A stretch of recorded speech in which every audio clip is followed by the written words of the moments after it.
ಎಲ್ಲಾ ಪುಸ್ತಕ ಮೇಳಗಳಂತೆ ಕೇವಲ ಪುಸ್ತಕ ಪ್ರದರ್ಶನ ಮತ್ತು ಮಾರಾಟ ಅದಾಗಿರಲಿಲ್ಲ. ಅದರಲ್ಲಿ ಏನಿತ್ತು ವಿಶೇಷ ಅಂತ ನೀವೇ ನೋಡಿ.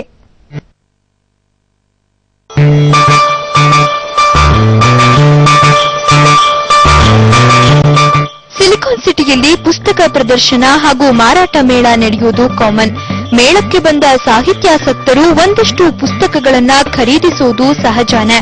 ಆದ್ರೆ ಬಸವನಗುಡಿಯಲ್ಲಿ ನಡೆದ ಪುಸ್ತಕ ಪರಿಷೆ ಎಲ್ಲಾ ಪುಸ್ತಕ ಮೇಳಗಳಿಗಿಂತ ವಿಭಿನ್ನವಾಗಿತ್ತು. ಮೇಳಕ್ಕೆ ಆಗಮಿಸಿದ ಎಲ್ಲರೂ ಉಚಿತವಾಗಿ ಒಂದೊಂದು ಪುಸ್ತಕ ತೆಗೆದುಕೊಂಡು ಹೋಗೋ ವ್ಯವಸ್ಥೆ ಮಾಡಲಾಗಿತ್ತು. ಈ ಪುಸ್ತಕ ಪರಿಷೆಯನ್ನ ಉಪಮುಖ್ಯಮಂತ್ರಿ ಅಶೋಕ್ ಉದ್ಘಾಟಿಸಿದರು.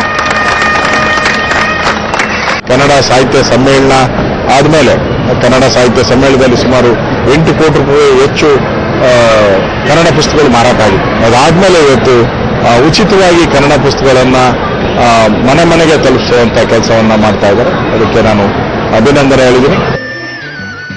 ಸೃಷ್ಟಿ ವೆಂಚರ್ಸ್ ಯುವ ಜನತೆಯಲ್ಲಿ ಸಾಹಿತ್ಯಾಸಕ್ತಿ ಹಾಗೂ ಅಕ್ಷರ ಪ್ರೇಮ ಮೂಡಿಸುವ ಉದ್ದೇಶದಿಂದ ಮೇಳವನ್ನ ಏರ್ಪಡಿಸಿತ್ತು.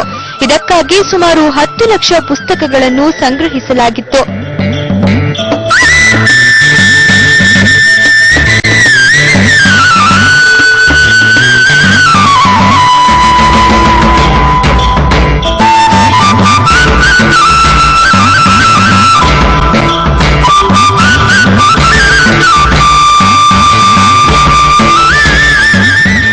ಎಲ್ಲಾ ರೀತಿಯ ಪುಸ್ತಕಗಳು ನಮಗೆ ಇಲ್ಲಿ ಸಿಗುತ್ತೆ.